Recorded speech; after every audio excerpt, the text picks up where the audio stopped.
She bought love potion to trap a billionaire. The poor gardener ate the food by mistake. Now he's obsessed, he's everywhere, and there's no cure. This is the story of how one desperate choice became a nightmare she can never escape. If you've ever made a choice you couldn't take back, hit that like button, subscribe because you need to hear how this ends, and drop a comment telling me, would you have done the same thing? Let's talk about it. The mirror in Chiamaka Okafor's bathroom had been cracked for 8 months. A thin line that started at the top right corner and spiderwebbed down to the middle, splitting her reflection into 2 uneven halves. She'd stopped seeing it after the first week. That was how it was with things that couldn't be fixed. You just learned to look around them. She leaned closer to the glass, dabbing foundation under her eyes with her ring finger. This was the 3rd layer. The first 2 hadn't been enough to cover the darkness that sat there like permanent shadows. She was 29 years old, and she looked tired. Not the kind of tired that came from a late night or a long day, the kind that settled into your bones and made a home there. Chiamaka stepped back and assessed herself. Medium height, the kind of pretty that required maintenance. Good bone structure that her mother always said came from her father's side, softened by too much jollof rice at family parties and too many late-night shawarma runs when she was supposed to be saving money. Her hair was a 16-inch Brazilian weave, bone straight, the kind Instagram girls wore in their soft life photos. She'd bought it on installment from her hairdresser, Sister Bimpe, paying 2,000 naira every week for 3 months. It still had 2 weeks left on the payment plan. She smiled at her reflection. Not her real smile, the one that came easy and wide and showed the small gap between her front teeth that she used to hate until her ex-boyfriend Kunli told her it made her look approachable. No, this was her other smile, the work smile, the one that made her eyes smaller and her cheeks higher and didn't reach anywhere real inside her. She practiced it twice, adjusting the angle of her lips, checking that it looked natural enough. From somewhere outside, her neighbor's generator choked to life with a sound like an old man coughing up phlegm. It sputtered, caught, then settled into the steady roar that would last until NEPA brought the light back, if they brought it back at all today. Chiamaka glanced at the cheap digital clock on the bathroom sink. 6:47 a.m. She had 13 minutes before she needed to leave the flat if she wanted to catch the bus that didn't pack passengers like sardines. In the kitchen, really just a corner of the room, separated by a waist-high counter, she filled her electric kettle with water from the bucket she'd fetched last night. The kettle was red, bought from a roadside seller in Ojuelegba for 800 naira. It only worked if you tilted it slightly to the left and held the switch down for 3 seconds before releasing it. She'd learned the rhythm. Tilt, hold, release. The blue light came on. While the water boiled, she tore open a pack of Indomie noodles, chicken flavor. It was the last pack in the carton she'd bought 2 weeks ago. She'd been eating Indomie for breakfast every day since last Tuesday because her salary didn't drop until Friday, and her account balance was the kind of number that made her chest tight when she thought about it too long. She had enough for transport to and from work for the rest of the week, enough for her church offering on Sunday. Not enough for the kind of breakfast she actually wanted, akara and pap from Mama Ijioma's stall, or bread and eggs, or anything that didn't come in a packet with seasoning powder. The kettle clicked off. She poured the hot water over the noodles, covered the plate with another plate, and walked back to her bedroom. Her morning devotional, Daily Manna for Champions, was still open on her bed where she'd left it last night. She'd meant to read it this morning, meant to pray. The bookmark sat on today's date. Wait on the Lord, and he shall renew your strength. But her phone was also on the bed, face up, and Instagram was already open because she'd been scrolling before she even got up to pee. Chiamaka sat on the edge of the mattress, a thin foam thing that was developing a permanent dip in the middle, and picked up her phone. She told herself she'd just check for 5 minutes. 30 minutes later, she was still scrolling. Adana from secondary school had posted pictures from her baby shower. The cake was 3 tiers, covered in fondant roses, with gold foil letters that spelled Baby Chukwuemeka. The decorations were blush pink and white. Adana's husband stood behind her in the photos, his hand on her shoulder, smiling like he'd won something. The caption said, "Blessed beyond measure, baby shower, lash Lagos wives, God's grace." Chiamaka's thumb hovered over the like button. She pressed it. Then she kept scrolling. Ifeoma, who used to borrow her textbooks in university, had posted a video from Dubai. She was standing in front of the Burj Khalifa, wearing a yellow dress that probably cost more than Chiamaka's rent, her face glowing in the golden hour sunlight. The video was a real set to Tim's voice. The caption, "God's plan, Dubai Diaries travel girl living my best life." Chiamaka watched it twice. The second time, she noticed Ifeoma's nails, long, perfectly shaped, painted a soft nude color with tiny gold flakes embedded in the polish. Even her nails looked expensive. She clicked over to Zainab's profile. Zainab had gotten married last December to a man who worked at Chevron. The wedding photos were still pinned at the top of her page. A Christmas wedding at Oriental Hotel, reception by the pool, bridesmaids in emerald green. Zainab's dress had been custom made by Lanre da Silva. Everyone knew because she'd posted the behind-the-scenes fittings for 8 weeks leading up to the wedding. Chiamaka closed the app, then opened it again. Her own profile stared back at her. Her last post was from 3 months ago, a mirror selfie in her room with a caption that said, "Grateful for another day, Monday motivation." It had 63 likes. Most of them were from people she hadn't spoken to in years. She looked at the photo now and felt a strange kind of embarrassment. You could see the edge of her cramped room in the background, the corner of her wardrobe with the broken handle, the peeling paint on the wall behind her, the mismatched bed sheets. She tried to crop it out, but Instagram's square format had betrayed her. Her Indomie was cold now, the noodles swollen and gummy. She ate it anyway, standing by the window, looking down at the street below. A woman was sweeping the gutter in front of her shop. A Danfo bus rattled past, the conductor hanging out of the door, yelling, "Oshodi! Oshodi! Enter sharp, sharp!" A man in a faded Arsenal jersey was urinating against the fence across the street, his back turned, unbothered. Chiamaka swallowed the last of the noodles and rinsed the plate in the bucket of water she kept by the kitchen counter. She checked her reflection one more time in the small mirror hanging by the door. Her face was smooth now, flawless under the layers of foundation and powder. Her weave was brushed and pinned behind her ears. Her lipstick, a soft pink she'd bought from a beauty vendor on Instagram, was perfectly applied. She looked like the kind of woman who had her life together. She slipped her feet into her black court shoes, the ones with the scuff on the left toe that she covered with a Sharpie every Sunday night, and grabbed her handbag. It was a fake Michael Kors bag she'd bought from Balagoon Market. It looked real enough if you didn't check the stitching too closely. Before she left, she glanced at her reflection one more time. She didn't want to be rich. Not really. She didn't need a house in Banana Island, or a Range Rover, or a husband who could afford to take her to the Maldives. She just wanted to stop doing math in her head every time she got on a bus. She wanted to buy suya from the man at Obalende without checking her account balance first. She wanted to go to brunch with her friends and not have to say, "I'm not hungry," when really she just couldn't afford the menu. She wanted to stop being tired. Chiamaka locked her door, 2 turns of the key because the lock was loose, and headed down the stairs. The office smelled like photocopier toner and the cheap air freshener Mrs. Philomena sprayed every morning at exactly 8:15 a.m. It was a modest 2-story building tucked on a side street in Ikeja, the kind of place that looked better in photos than in real life. The company sign, Adeyemi Logistics Ltd., was mounted above the entrance in bold green letters, though the S had been hanging crooked for 6 months and no one had bothered to fix it.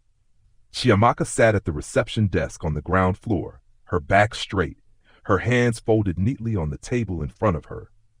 The desk was made of cheap laminate wood that was peeling at the edges. There was a landline phone that rang maybe 5 times a day, a desktop computer from 2011 that took 10 minutes to boot up, and a visitor's logbook that most people didn't bother signing. She heard the car before she saw it. The low purr of the engine, the crunch of tires on gravel. Everyone in the office heard it. The conversation stopped. People who had been leaning against desks stood up straighter. Someone closed the browser window they'd been using to stream a football match. Chief Adeyemi had arrived. Chiamaka watched through the glass doors as the black G-Wagon pulled into the parking lot. It was one of the new models, the kind that cost 70 million naira, maybe more. The windows were tinted so dark you couldn't see inside, but everyone knew it was him. The driver's door opened first. Obi, Chief's personal driver, stepped out. A short, wiry man in a black shirt and trousers, his face carefully neutral. He walked around to the back passenger door and opened it. Chief Adeyemi emerged slowly, like a king who knew people were watching. He was 52, though he told people he was 48, a tall man with a potbelly that strained against his agbada. Yes, an agbada on a Tuesday morning, embroidered silk in deep navy blue with gold threading along the edges. He wore a gold Rolex on his left wrist, the kind that caught the light every time he moved his hand. His shoes were Italian leather, polished to a shine. He smelled like expensive cologne and entitlement. Chiamaka stood up as he approached the entrance. She smoothed down the front of her dress and put on her work smile. Chief Adeyemi walked past her without looking. He never looked. To him, she was furniture, part of the building. As relevant as the potted plant in the corner that no one watered and somehow still refused to die. "Good morning, sir," she said, her voice light and pleasant. He didn't respond. Behind him, Mrs. Philomena, chief secretary, a woman in her 50s with drawn-on eyebrows and a fondness for too tight pencil skirts, scurried forward, her heels clicking on the tile floor. She rushed ahead to open the door to his office on the second floor, already pulling out her notepad, already preparing to take dictation or make calls or do whatever it was Chief needed done. The office settled back into its rhythm. The conversations resumed. Someone turned the football match back on, volume low. Chiamaka sat back down. 15 minutes later, Mrs. Philomena's voice crackled through the intercom on Chiamaka's desk. "Bring Chief's usual." Chiamaka stood, walked to the small kitchen at the back of the ground floor, and opened the fridge. Inside, on the top shelf, was a chilled bottle of Amstel Malta and a glass tumbler turned upside down on a saucer. This was Chief's usual, every morning, without fail. She placed the bottle and glass on a tray and carried it upstairs. Chief Adeyemi's office was the largest room in the building. It had real wood furniture, a heavy desk, leather chairs, a bookshelf filled with books he'd never read. The air conditioner hummed quietly in the corner, keeping the room cold enough that Chiamaka felt goosebumps rise on her arms the moment she stepped inside. Chief was sitting behind his desk, his phone pressed to his ear, his voice low and smooth. "I'm in a meeting, my darling," he said, his tone dipped in honey. "I'll be home soon. Yes, I promise. Let me call you back." Chiamaka set the tray on the edge of his desk. He didn't look at her, just reached for the bottle, twisted off the cap, and took a long drink straight from it. He never used the glass. She turned to leave. As she reached the door, she heard him laugh, a soft, indulgent chuckle. He was texting someone now, his thumbs moving fast across the screen. Chiamaka knew he was lying. Everyone knew. Chief Adeyemi had a wife at home in Lekki Phase 1, 3 children in expensive schools abroad, and at least 3 girlfriends that the office knew about. Maybe more. There was the Igbo girl from the accounts department, Naoma, 26, with a high ponytail and a habit of wearing skirts that were just a little too short. Chief had taken her to Calabar 2 months ago for a business trip that everyone knew wasn't business. There was the Lebanese woman who called the office line at odd hours, her voice soft and accented, always asking for Chief in a way that made Mrs. Philomena's mouth tighten into a thin line. And there were others, women whose names Chiamaka didn't know, but whose perfume lingered in Chief's office long after they left. Chiamaka walked back downstairs, her heels clicking on the steps. At her desk, she sat down and stared at nothing. A thought curled itself into her mind, quiet and insistent. If those girls can have him, why not me? She was prettier than Neoma. She knew she was.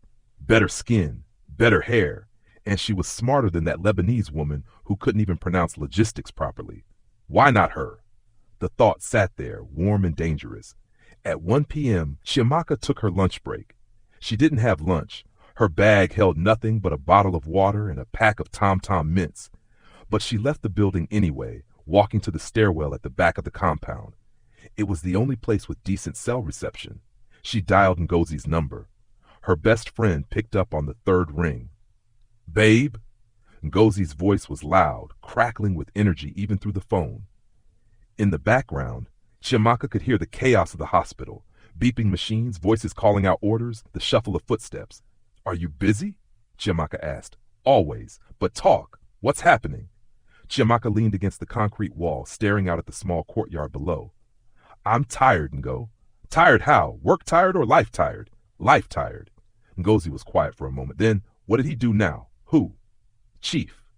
Your boss. The one you've been staring at for 3 years like he's made of gold." Chiamaka laughed, but it came out bitter. "I'm not staring at him." "Chiamaka, don't lie to me. I know you." There was a crunching sound on the other end of the line. Ngozi was eating something. Chin-chin, maybe, or plantain chips. "I'm just tired of being invisible," Chiamaka said quietly. Ngozi stopped chewing. "You're not invisible. I am. To him. To everyone that matters. So what are you going to do? Seduce him?" It was meant to be a joke. Chiamaka could hear it in Ngozi's voice, the teasing lilt, the expectation of laughter. But Chiamaka didn't laugh. The silence stretched. "Chi?" Ngozi's voice was cautious now. "I was joking." "I know," Chiamaka said. But the idea had already planted itself. A seed dropped into fertile soil. Chiamaka left the office at 5:30 p.m., later than usual, because Mrs. Philomena had asked her to retype a letter that had a single typo in the third paragraph. By the time she'd finished, the sun was starting to dip low, painting the sky in shades of orange and purple. She walked through the compound toward the gate, her handbag slung over her shoulder, her mind already on the bus ride home and whether she had enough airtime to stream something on her phone to pass the time. Her heel caught on something. Gravel, maybe, or a crack in the pavement. She stumbled forward, her arms flailing, her brain already bracing for the impact of the ground. But she didn't fall. A hand caught her elbow, firm, steady. "Sister, be careful." Chiamaka looked up. The gardener. She'd seen him before, of course. He'd been working here for 8 months, maybe longer. But she'd never really looked at him. He was part of the background, like the mango tree in the corner of the compound or the water tank on the roof. But now, standing this close, she saw him clearly. He was tall, taller than she'd realized. Lean in the way men who did physical labor were lean, all long limbs and ropey muscle. His skin was dark, the deep brown black of wet clay, and it gleamed faintly with sweat. He wore a faded blue work shirt, 2 sizes too big, the sleeves cut off at the shoulders. The edges were uneven, like he'd done it himself with a pair of dull scissors. His trousers were streaked with dirt. His boots were black rubber, the kind sold at Ohota for 300 naira, and he wore them even in this heat. His hands were rough. She could feel the calluses against her arm. He smelled like cut grass and earth and something else, something clean, like the air after rain. "Sister, be careful," he said again, his voice low and easy. There was a Yoruba accent there, softened by something else. Igbo, maybe. "Thank you," Chiamaka said quickly. She pulled her arm away, embarrassed. "I didn't see." "The ground day rough for here," he said, gesturing to the gravel. "I don't tell Oga say we need fix and but." He shrugged, a small smile pulling at the corner of his mouth. She nodded, not really listening. Her mind was already moving past the moment, already thinking about the bus and whether she'd have to stand the whole way home. "Thank you," she said again, and she walked away. Behind her, the gardener, Emeka, though she didn't know his name yet, knelt by the hibiscus fence that bordered the compound. One of the branches had grown wild, stretching out over the walkway. He pulled a piece of twine from his pocket and tied it back gently, his movements slow and deliberate. He worked the way some people prayed, carefully, with attention, like it mattered. Chiamaka didn't think about him again. Not yet. That evening, Chiamaka lay on her bed, staring at the ceiling. The fan above her head spun in lazy circles, pushing warm air around the room. Nipa had brought the light back an hour ago, and she was using every second of it before it disappeared again. Her phone was in her hand. She told herself she was just going to check her messages, then Instagram, then maybe YouTube for a few minutes. But the algorithm knew her better than she knew herself. The ad appeared between two posts, a sponsored video with a woman's face filling the screen. She was beautiful in the way that made you stop scrolling. Smooth skin, bold eyebrows, a smile that promised secrets. The text overlay read, "Make any man fall in love with you. Guaranteed results. 100% organic Kayan from the north." Shamaka's thumb hovered over the screen. She clicked. The page opened, a grid of testimonials, screenshots of women thanking someone named Alhaja Kande, photos of weddings, engagement rings that caught the light, men on their knees holding flowers, their faces blurred out for privacy. One post showed a woman in a white wedding dress, her caption reading, "I used Alhaja's Kayan Mata, and 3 months later he proposed. God is real." Another, "My husband can't keep his hands off me. Thank you, Alhaja." Another, "He left his ex and came back to me. This thing works." Chiamaka scrolled through the posts, her heart beating a little faster. It wasn't juju. Not really. It was just herbs, aphrodisiacs. Women in the North had been using Kayan Mata for centuries to keep their husbands interested, to make marriages strong. If Hausa women could use it to keep their men obsessed for 40 years, why couldn't she use it to get one man, one rich, powerful man, to finally notice her? She clicked on the profile. Alhaja Kande looked like someone who had answers. Her profile picture showed a woman in her 40s, draped in gold jewelry, necklaces, bangles, earrings that dangled past her shoulders. She was smiling wide, surrounded by other women who looked happy, grateful, changed. Chiamaka opened the DM box. Her fingers hovered over the keyboard. Then she typed, "Good evening, Ma. I saw your page." The response came in less than 2 minutes. "Sister, welcome. Wettin' you need?" Chiamaka hesitated. Then, "I want someone to love me." Love or obsession? Chiamaka stared at the question. Her chest felt tight. She typed, "Both." In 50,000. You go cook the food yourself. He go chop. After that, he go be your own. Forever. 50,000 naira, half her salary. Chiamaka's stomach turned. She thought about her account balance, the bills she still had to pay, the rice she needed to buy, the church offering she'd promised. But then she thought about Chief Adeyemi's G-Wagon, the way his girlfriends dressed, Gucci bags, Zara heels, trips to Dubai for the weekend.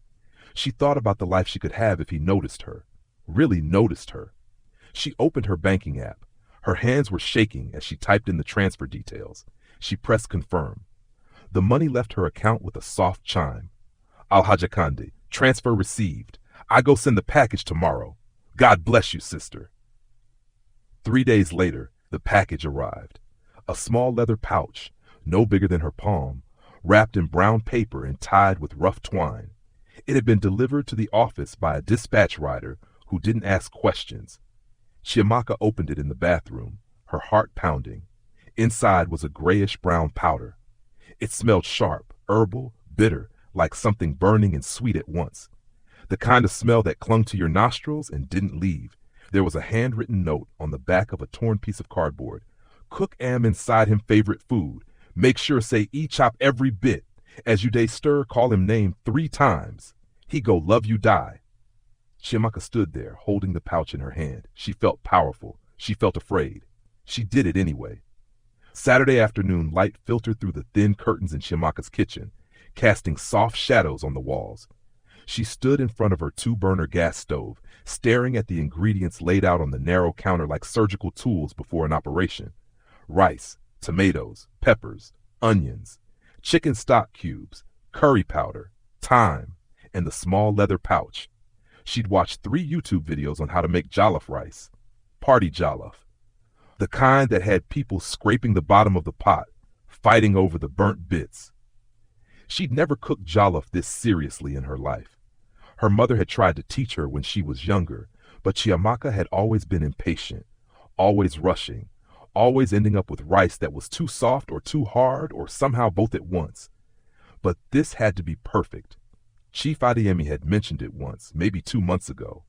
Mrs. Philomena had brought him lunch from her house, fried rice and chicken, and he'd eaten it with the kind of mechanical disinterest of a man who was used to good food.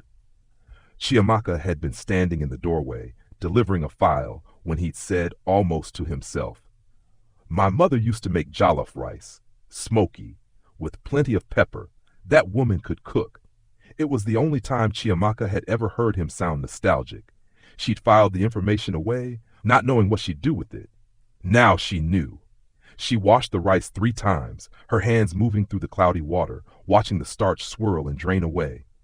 She diced the tomatoes and peppers, her knife moving slowly, carefully. She heated the oil in the pot until it shimmered. The Kayan powder sat in a small ceramic bowl beside the stove, grayish brown, grainy, like sand mixed with dried herbs. It smelled wrong, sharp, bitter, like something that had been burned and then ground down to dust. Chiamaka stared at it. Her hand hovered over the bowl. "This is insane," a voice in her head whispered. "You're putting something you bought from a stranger on Instagram into food you're going to give to your boss. This is insane." But another voice, louder, hungrier, said, "What if it works?" She picked up the spoon. 1 spoonful. That's all Alhaja Kande had said. 1 spoonful, stirred into the tomato base. Chiamaka added the blended tomatoes and peppers to the hot oil. The mixture hissed and bubbled, filling the kitchen with the sharp, sweet smell of cooking tomatoes. She stirred, watching the red liquid thicken and darken. Then she added the powder. It dissolved quickly, disappearing into the red like it had never been there at all. She stirred, and as she stirred, she whispered, "Adeyemi." Her voice was barely audible over the sound of the bubbling pot. "Adeyemi." Her hands were shaking now, the wooden spoon trembling in her grip. Adeyemi. She felt foolish. She felt powerful. She felt like she was crossing a line she couldn't uncross. But she kept stirring. The rice went in next. She added the stock, the seasoning, the curry, and thyme. She covered the pot and let it simmer, the steam rising in soft clouds, the smell filling the entire flat, rich, smoky, deep. It smelled like something you'd find at a wedding reception, like something worth remembering. When it was done, she tasted it. It was perfect. The best thing she'd ever made. She spooned the jollof into a glass dish, the good one, the one she usually saved for when guests came over, though guests rarely came. She covered it with foil, pressed the edges down tight, and placed it in a black plastic bag. Her plan was simple. Monday morning, she'd bring it to the office. She'd tell Chief it was a thank you. For what? It didn't matter. Men like Chief Adeyemi were used to receiving gifts from women, perfume, food, cards with carefully worded messages. He wouldn't question it. He'd eat it. And then, Chiamaka didn't let herself think past that point. She placed the bag in her fridge and went to bed. She didn't sleep well. Monday morning, Chiamaka arrived at the office 40 minutes early. The compound was still quiet. The security guard, Malam Ibrahim, was dozing in his chair by the gate, his cap pulled low over his eyes. The cleaner was mopping the reception area, the wet floor gleaming under the fluorescent lights. Chiamaka's handbag felt heavier than usual. The glass dish of jollof rice sat inside, wrapped in a small towel to keep it warm. She set her bag on her desk and checked the time. 7:35 a.m. Chief Adeyemi usually arrived around 9. She had time. But at 8:15, Mrs. Philomena arrived, her heels clicking sharply on the tile floor, her face already set in its usual expression of mild irritation. "Chiamaka," she said, barely glancing at her. "Chief is traveling today. Abuja, he won't be back until Wednesday." Chiamaka's stomach dropped. "Traveling?" she repeated. "Yes, he left last night. Did you need something?" "No, I brought him something." Mrs. Philomena raised one drawn-on eyebrow. "Brought him what?" "Food. Jollof rice. I wanted to." "Well, he's not here." Mrs. Philomena's tone made it clear the conversation was over. She walked past Chiamaka toward the stairs, already pulling out her phone. Chiamaka sat down at her desk. The jollof rice was still in her bag. Wednesday, she thought. She could keep it until Wednesday. But even as the thought formed, she knew it was impossible. The food would spoil. Even in the fridge, jollof rice only lasted 2 days, maybe 3 if you were lucky. She pulled the glass dish out of her bag and set it on her desk, staring at it. All that effort, all that money, all that risk, for nothing. At 10:30, a client came in, an angry man demanding to speak to someone in accounts about a delayed shipment. Chiamaka tried to calm him down, tried to explain that the accounts department was on the 2nd floor, But he kept raising his voice, kept insisting she fix it now. She left her desk to find someone who could help. When she returned 15 minutes later, the glass dish was gone. Chiamaka froze. Her eyes scanned the desk, the phone, the logbook, the pen holder. No glass dish. Panic fluttered in her chest like a trapped bird. "Excuse me," she called to the cleaner, who was wiping down the windows nearby. "Did you see a glass dish? It was on my desk." The cleaner shook her head. "No, ma?" Chiamaka stood up, her heart pounding now. She walked to the kitchen. Not there. She checked the break room. Nothing. She found Malam Ibrahim outside, standing by the gate, sipping tea from a plastic cup. "Malam," she said, her voice tight, "did you see anyone take something from my desk?" He scratched his beard, thinking. "The Gatdena, Emeka. He carries something. Say you leave Am for Am." Chiamaka's blood went cold. "What?" "He say you leave food for Am. He carry Am go sit for under the mango tree." No. Chiamaka turned and walked, almost ran toward the mango tree at the far end of the compound. And there he was, Emeka, sitting on the low concrete wall beneath the tree, the glass dish open on his lap, a spoon in his hand. He was eating. He looked up when he heard her footsteps, and his face broke into a wide, genuine smile. "Sister," he called, waving.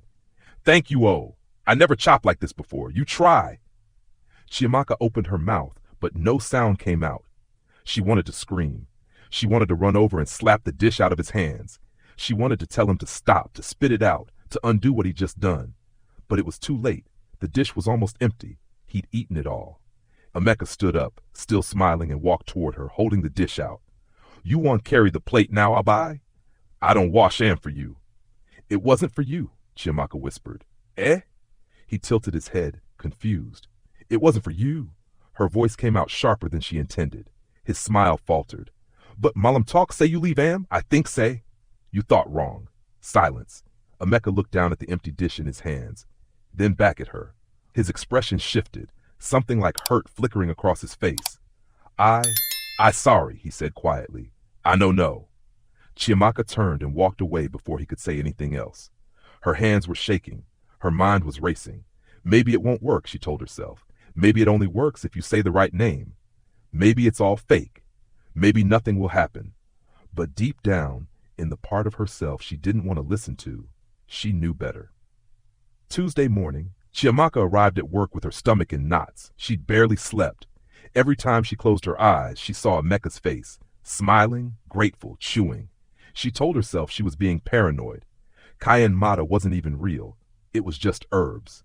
Placebo, something bored housewives bought to spice up their marriages. It couldn't actually make someone fall in love. Could it? She walked into the reception area and froze. Emeka was standing by her desk. He was holding a handful of roses, freshly cut, still wet with dew, the petals deep red and perfect. "Sister," he said, his face lighting up when he saw her. "Good morning." Chiamaka forced a smile, the work smile, the one that didn't reach her eyes. "Good morning." "I want thank you again," he said, stepping closer. "For the food. I never chopped like that before. You cook well. My mama, she cooked like that. You remind me of her." Chiamaka's smile tightened. "It was a mistake. It wasn't meant for you." He didn't seem to hear her, or maybe he heard and didn't care. "I bring you flour," he said, holding the roses out. She stared at them. "I don't need flowers. But I won't give you." His voice was soft, earnest. "You do me good thing. I won't do you good thing back." There was something in his eyes, something warm and open and entirely too much. Chiamaka took the roses just to make him leave. "Thank you," she said stiffly. "You can go now." But he didn't go. He just stood there, smiling, his hands clasped in front of him like a schoolboy waiting for praise. "Emeka," she said, her voice firmer now. "I have work to do." "Okay, sister," he nodded, still smiling. "I go day for outside if you need anything." He walked away, but all morning Chiamaka felt his eyes on her. She looked up once and saw him standing by the window near the stairwell, staring at her desk. When their eyes met, he waved. She looked away. By afternoon, he'd come back 3 more times. First with a cold bottle of Fanta. "I buy Am for you. I know say the sun hot today." She tried to refuse, but he left it on her desk anyway. Then a banana from the tree out back, the one with yellow well. I pick him for touch it. Then nothing, just him, standing nearby watching. Sister, you need anything? No. You don't carry file, go upstairs? I'm fine. Make I help you? Make please, I'm busy. He nodded, smiled, didn't leave. That evening after work, Chiamaka sat in the stairwell and called Ngozi. Her friend picked up on the second ring, laughing at something someone else was saying in the background. Babe, waitin'? Ngozi. Chiamaka's voice cracked. I messed up. The laughter stopped. Wettin' happened? The jollof rice, the Kayan mata. The gardener ate it.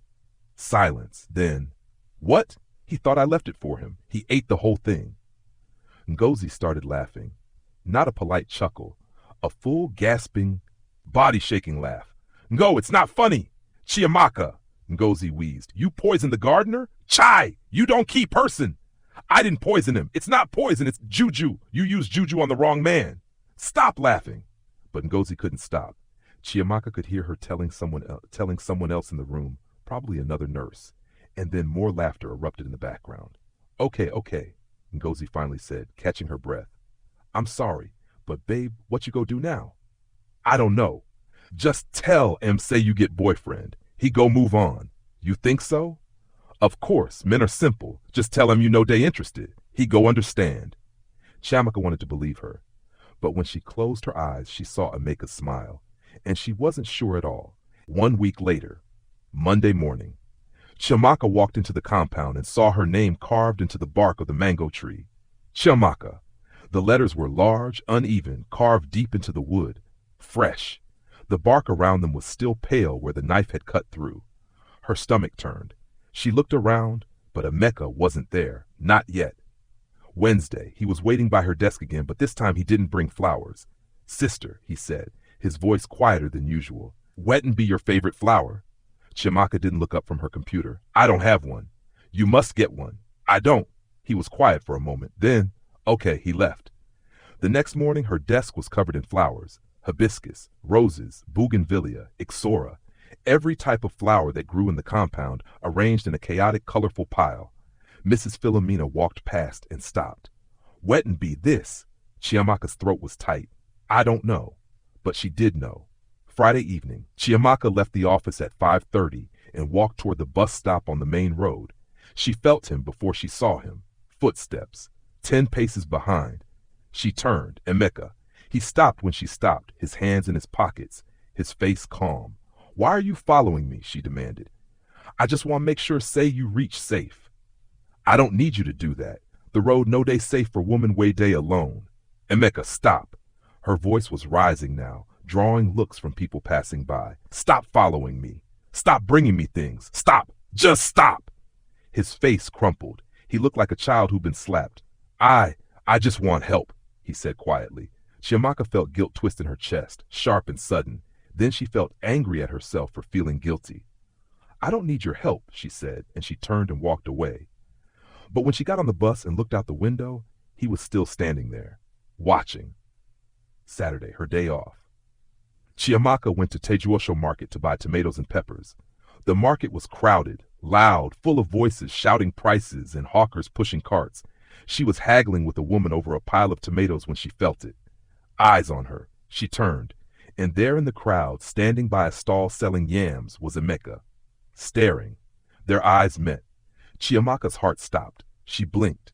When she looked again, he was gone, or maybe he'd never been there at all. The toll.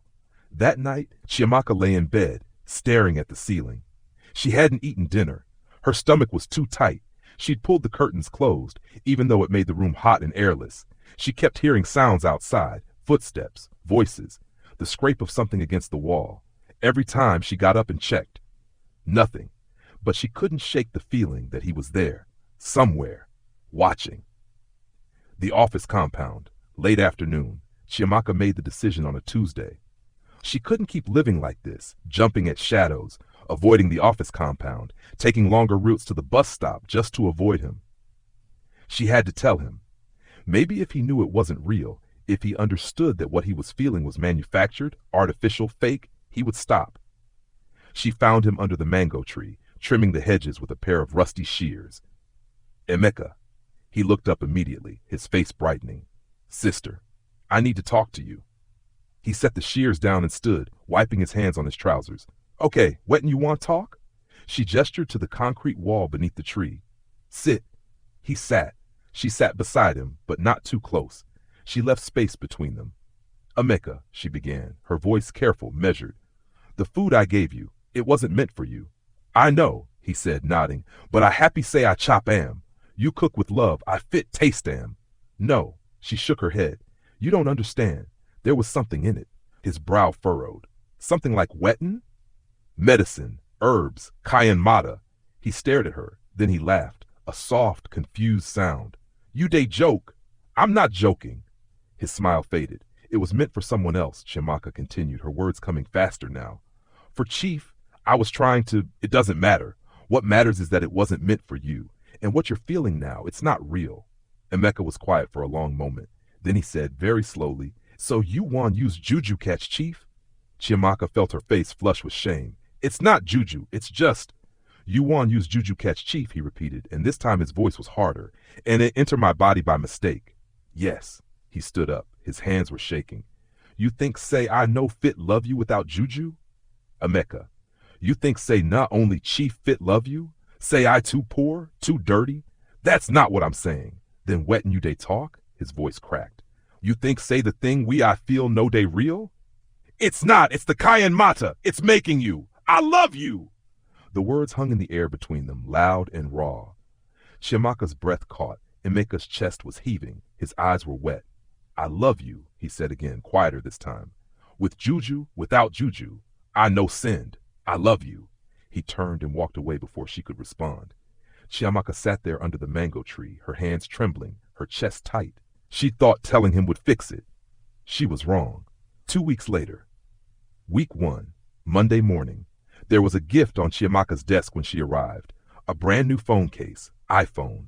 The kind sold in the fancy stores at Acacia City Mall with the designer logo embossed on the back. There was a note tucked inside, written on a scrap of paper in uneven handwriting. I saved 3 months. You deserve fine thing. Chiamaka's hand shook as she read it. She looked around, but Emeka wasn't there. Mrs. Philomena told her he'd called in sick. Wednesday night. Chiamaka woke at 2 a.m. to a sound outside her window. Not loud, just there. A presence. She lay still, her heart pounding, listening. Then she got up and crept to the window, pulling the curtain back just a crack. Emeka was standing across the street, just standing, staring at her building. Chiamaka let the curtain drop and backed away from the window, her breath coming in short gasps. She didn't sleep the rest of the night. Friday, he was back at work, but he was different, quieter, thinner, like he hadn't been eating. His eyes had a hollow look to them, shadowed and intense. He didn't bring her flowers. He didn't speak. He just watched. All day, Chiamaka felt his eyes on her. When she looked up, he was there. By the window, by the gate, by the mate, by the mango tree. Week 2, Sunday. Chiamaka went to church, Redeemed Christian Church of God, the small branch near her flat. She sat in the middle row, trying to focus on the sermon, trying to pray. And then she saw him, in the back row, Emeka. She'd never seen him at this church before. Never. After the service, as people were filing out, he walked up to her. His face was calm, eerily calm. I asked God, he said quietly. He say you are my wife. Chiamaka couldn't speak. He smiled, not the wide, happy smile from before. Something smaller, sadder. Then he turned and walked away. Tuesday, Chiamaka's car wouldn't start. She turned the key. Nothing. Just a clicking sound. She was still sitting there, trying again, when Emeka appeared beside the driver's window. She hadn't heard him approach. Make I check him for you, he said. How did you? She stopped. She hadn't told anyone her car wasn't working. How did he know? He opened the hood, fiddled with something, closed it. Try am now. She turned the key. The engine started. Thank you, she whispered. She got in, locked the doors, and drove away. In the rearview mirror, she saw him standing in the parking lot, watching. Thursday night, 3 a.m., Chiamaka woke to a sound. Scratching. She lay frozen in bed, listening. Scratch, scratch, scratch. She got up and went to the window. Below, in the dirt patch beneath her building, Emeka was kneeling. He had a stick in his hand, and he was writing her name, over and over. Chiamaka, Chiamaka. The letters stretched across the dirt, pale in the streetlight. Chiamaka screamed. Emeka looked up. He saw her. He smiled and waved. She grabbed her phone and called the police. By the time they arrived 20 minutes later, he was gone. But the names were still there, scratched into the earth, permanent. The unraveling. Chiamaka stopped going to work. She called in sick, 1 day, 2 days, a week. Ngozi came over and found her sitting on the floor of her flat, her curtains drawn, her phone turned off. Chi, Ngozi whispered, kneeling beside her. You need to do something. Chiamaka looked at her friend, and her eyes were empty. I know, she said. She needed to go back to the woman who sold her the Kayan mata. She needed answers, or a way out. Chiamaka took 3 buses to get to Kuramo Market.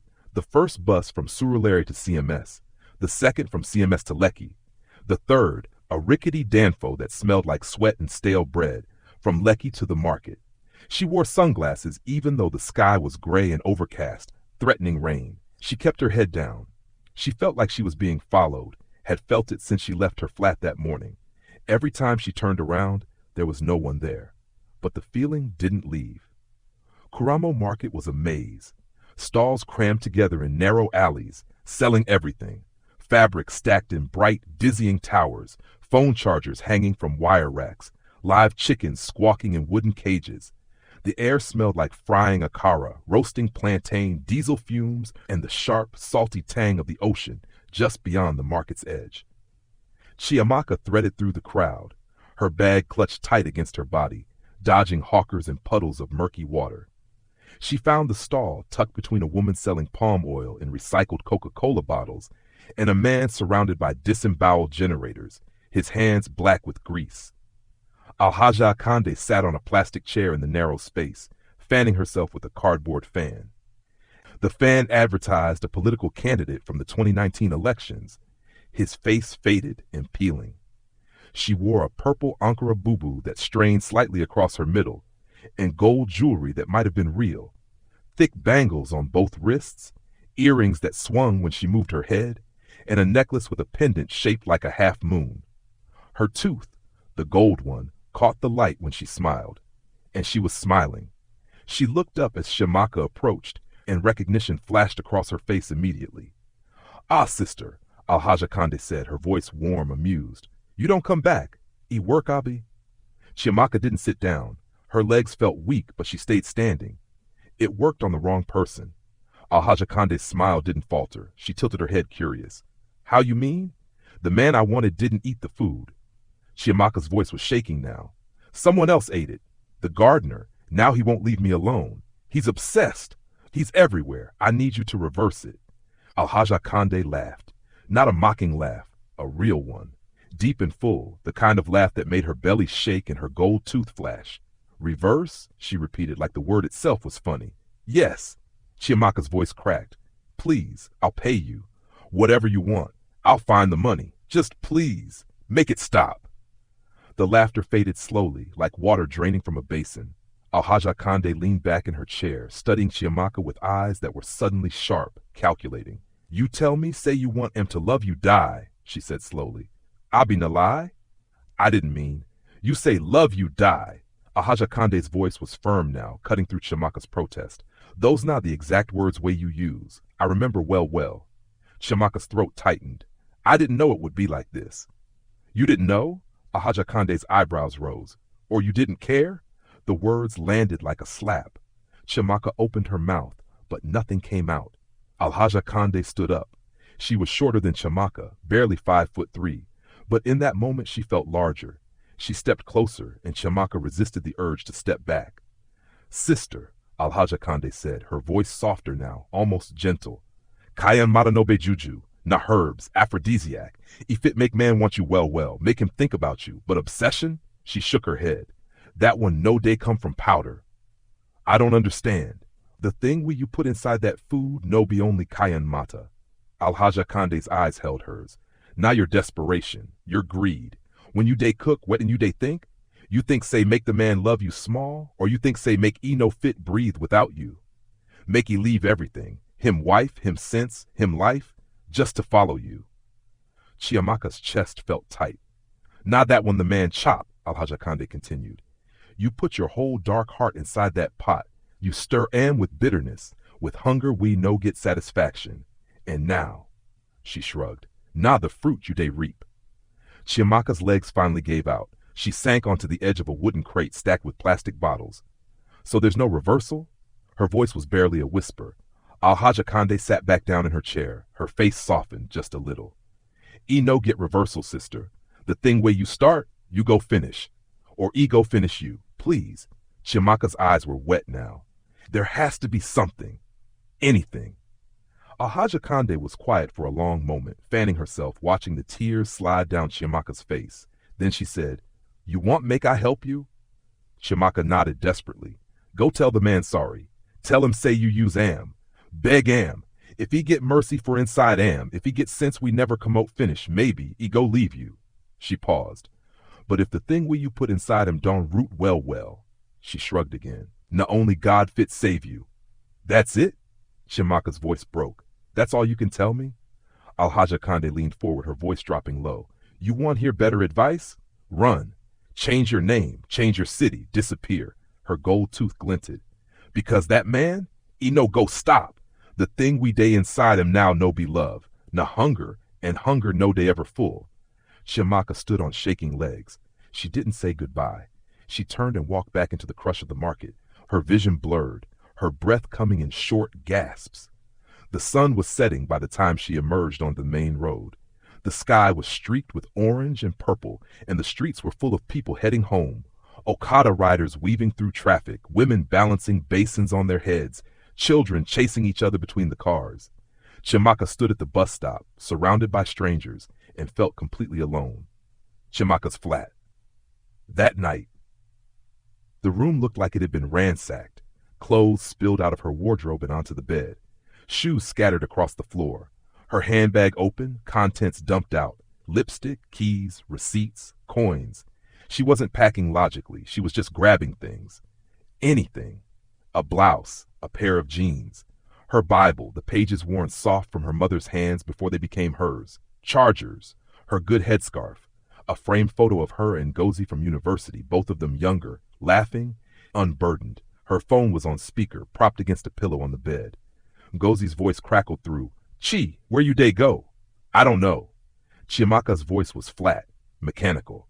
Abuja, maybe my uncle's place in Enugu. I just need to leave Lagos. You can't just run. Watch me. Chiamaka, what do you want me to do, Ngo? Chiamaka stopped, her hands full of clothes she didn't remember picking up. Stay here? Wait for him to show up at my door again? Wait for him to. Her voice broke. Okay, Ngozi said softly. Okay, just be careful. Call me when you reach. I will. Chiamaka ended the call and shoved the clothes into a small duffel bag, and then she heard it. 3 knocks. Steady, polite, patient. Her entire body froze. Chiamaka. Emeka's voice, muffled through the door, but unmistakable. I know say you day inside. She didn't move, didn't breathe. I just want talk. I no go hurt you. And the terrible thing, the thing that made her chest tighten with something worse than fear, was that she believed him. She didn't think he wanted to hurt her, but that didn't make it better. Emeka, she said, her voice shaking. Please, go home. There was a pause. Then his voice came again, quieter. This na my home now. Anywhere we you day. Her hands were trembling. I'm calling the police. Call them, he said simply. I go wait.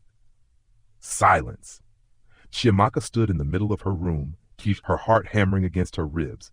Then his voice came again, and this time there was something raw in it, something broken. You think say I no say you use juju, he said. I know, I hear you when you tell me, but he no change anything. A pause. I love you. The words hung in the air. With juju, without juju, I no sinned, I love you.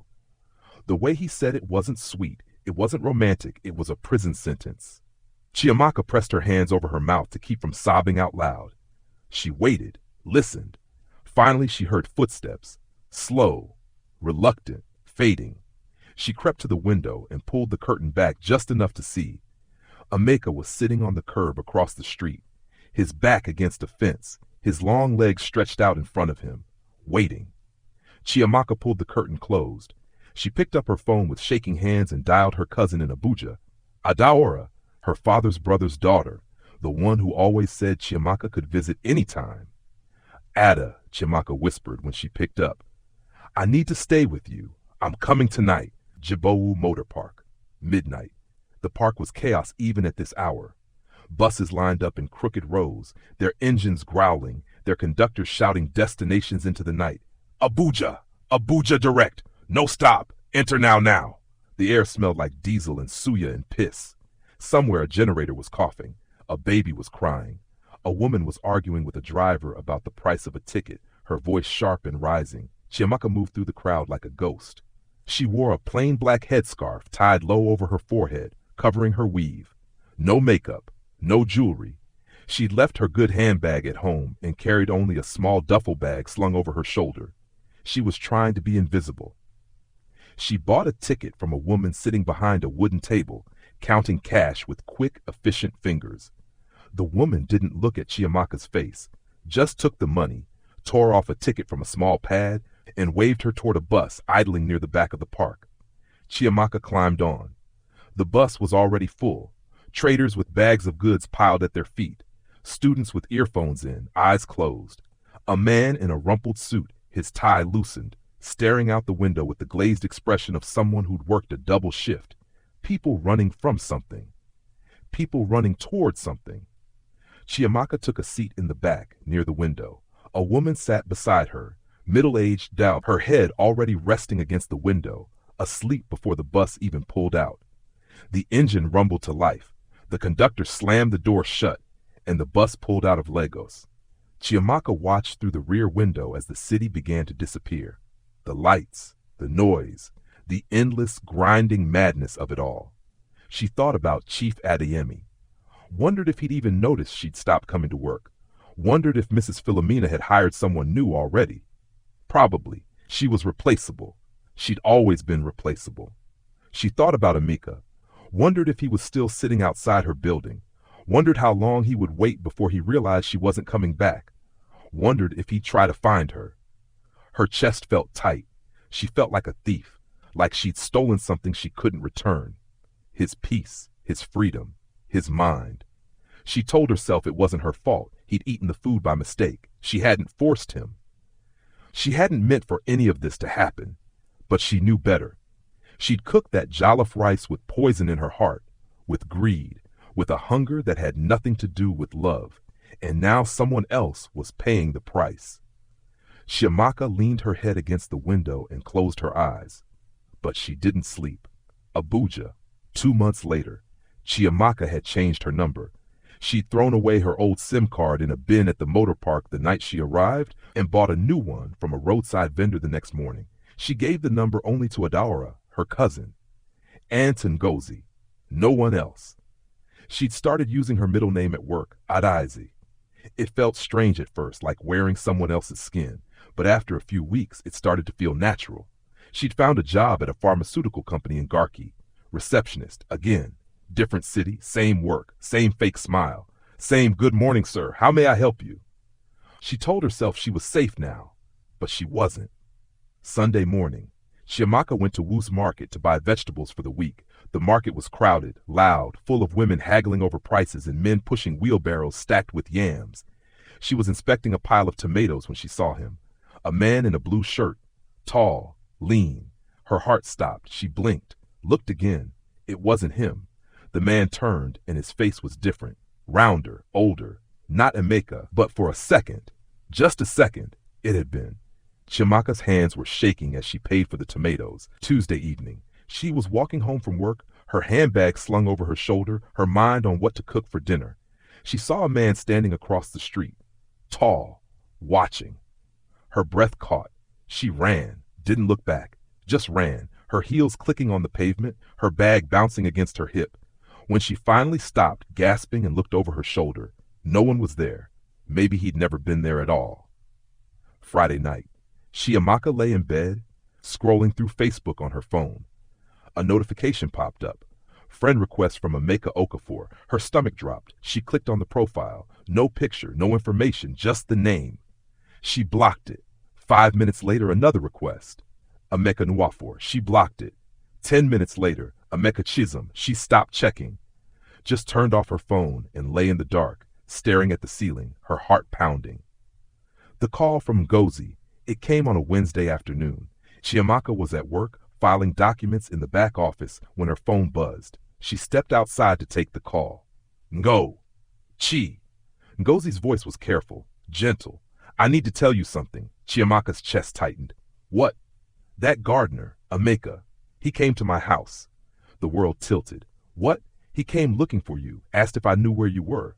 What did you tell him? I said I didn't know, but Chi. Ngozi paused. He didn't believe me. He just stood outside my gate for hours. Didn't say anything, didn't do anything, just stood there. Chiamaka felt cold all over. Did he hurt you? No. But he's not okay. He looks sick, thin, like he's not eating, like Ngozi stopped. Like he's what? Like he's dying, Chi. Guilt twisted in Chiamaka's stomach, sharp and nauseating. I'm not coming back, she whispered. I know, Ngozi said softly. 3 weeks later, Chiamaka was on a bus heading to Kaduna to visit Adora's sister. She sat by the window, staring out at the landscape rolling past. Dry, flat land, scattered trees, small villages with zinc-roofed houses, and every man she saw walking by the roadside hawking oranges, waiting at bus stops. She checked his face, always checking. The bus slowed to let a truck pass, and Chiamaka saw a man standing by the road. Tall, blue shirt, her breath caught in her throat. The bus moved forward. She craned her neck, staring. It wasn't him, but it could have been. It always could be. Chiamaka used to be afraid of being invisible, of walking through life unnoticed, unremarkable, unloved. Now she was afraid of being seen. She kept her head down in public, avoided eye contact, wore her headscarf low. She wondered if she'd ever stop looking over her shoulder, wondered if he'd ever stop looking for her. Somewhere in Lagos, in a modest office compound in Ikeja, beneath a mango tree with spreading branches and deep green leaves, a name was carved into the earth, Kamaka, over and over, scratched into the dirt with a stick, written in chalk on the pavement, etched into the bark of the tree. Kamaka, Kamaka. The rain came and washed some of it away, but every morning it was there again, fresh, relentless, permanent, and in the corner of the compound, in the small shed where the gardening tools were kept, Emeka sat on an overturned bucket, staring at nothing, waiting, always waiting. Thanks for watching. If you enjoyed this story, please hit that like button and subscribe so you don't miss the next one. And don't forget to leave a comment below. I'd love to hear your thoughts. See you in the next video.